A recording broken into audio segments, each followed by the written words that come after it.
இங்க எல்லாமே தலையில நடந்துட்டு இருக்கு. எப்படின்னா பொண்ணு வீட்டுல இருந்து மாப்பிள்ளைய பார்க்க வராங்க. அப்ப மாப்பிள்ளையுமே பொண்ணு வீட்டுக்காரங்க எல்லாத்துக்குமே காஃபி கொடுத்துட்டு இருக்காரு. அதுக்கப்புறம் பொண்ணு வீட்டுக்காரங்க மாப்பிள்ளைய பார்த்துட்டு கல்யாணத்துக்கு அப்புறம் மாப்பிள்ளை வீட்டோட ஹஸ்பண்டா இருக்கணும் அப்படின்றாங்க. இதை கேட்டோடனே மாப்பிள்ளையோட அம்மாவுமே ஓகே சொல்லிடுறாங்க.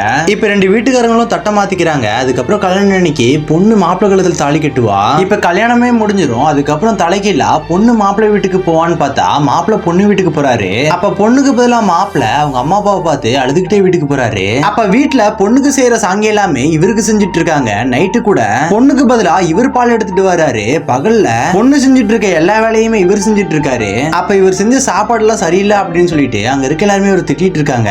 இப்ப இவருமே அதை எல்லாத்தையுமே கேட்டுட்டு அப்படியே அமைதியா பொறுத்துக்கிட்டே போறாரு.